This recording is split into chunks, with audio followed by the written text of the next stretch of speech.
Hello everyone, December মাস তো পড়েই গেছে। তো চলুন আজকে একটা কেক বানাই। তো প্রথমেই কিছু খেজুর নিয়ে নিয়েছি 7 থেকে 8টা মতো, ওগুলোকে কুচি কুচি করে রেখে দিলাম ভালো করে ছাড়িয়ে। আর কিছু কাজু নিয়েছি, সেগুলো পরে ইউজ করব।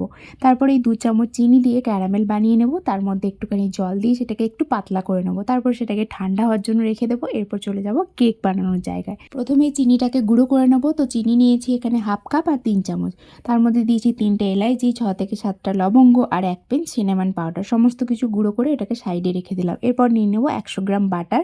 তো ওই 100 গ্রাম বাটারটাকে খুব ভালো করে ফেটিয়ে হাত ব্যথা করা অবধি ফেটিয়ে নিতে হবে। তারপরে দেখা যাবে বাটারটা ফুলে গেছে। তার মধ্যে ওই চিনির যে পাউডারটা সেটাকে ছেঁকে দিয়ে দিলাম। এটাকেও আবার ফেটিয়ে হাত ব্যথা করতে হবে। তার মধ্যে আবার 2টো ডিম দিয়ে দেবো, সেটাকেও আবার ফেটিয়ে না হাত ব্যথা করতে হবে না। এরপর দিয়ে দিলাম ক্যারামেলটা ভালো করে মিশিয়ে নেওয়ার পর এরপর দিয়ে দেবো ভ্যানিলা এসেন্স। 2 চামচ দিয়েছি, যেহেতু 2টো ডিম দিয়েছি, ডিমের গন্ধ ঢাকার জন্য 2 চামচ দিয়েছি।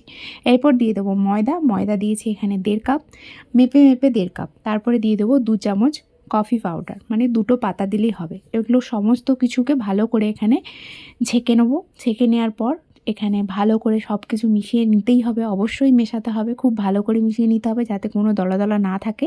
তারপরে সবার লাস্টে দিয়ে দেবো বেকিং পাউডার 1 চামচ আর বেকিং সোডা 1 পিঞ্চ মতো। তারপরে সেটাকে অ্যাক্টিভেট করার জন্য ওর মধ্যে একটুখানি ভিনিগার দিয়ে দেবো, মানে ওই 1 চামচ ভিনিগার দিয়ে দিলাম। তারপরে ধোঁয়া উঠে যাবে, সেটাকে আবার ভালো করে মিশিয়ে নিতে হবে। তারপরে ওই যে খেজুরগুলো কেটে রেখেছিলাম সেগুলোকে দিয়ে দিলাম। খুব ভালো করে নাড়াচাড়া করার পর এখানে ডাব্বার মধ্যে ঢেলে দিলাম। ডাব্বাটা কিন্তু আগে থেকেই রেডি করে রেখেছিলাম। এর মধ্যে ঘি ব্রাশ করতে হবে, ঘি ব্রাশ করলে পেছন দিকের যে ফ্লেভারটা খুব সুন্দর আসে। এরপরে এই যে কাজুগুলো ছিল সেগুলো রোস্ট করে রেখেছিলাম, তো কাজুগুলো ওপর থেকে টপিংস হিসাবে দিয়ে দিলাম। আমার মেয়ে আসলে আর কিছু খায় না, তাই জন্যই আমি এখানে ড্রাই ফ্রুটসের মধ্যে এগুলো ইউজ করেছি। তো বেশি কিছুও ইউজ করা যেতে পারে। তো তারপরেই তো হয়ে যাবে সুন্দর একটা খাস্তা কেক।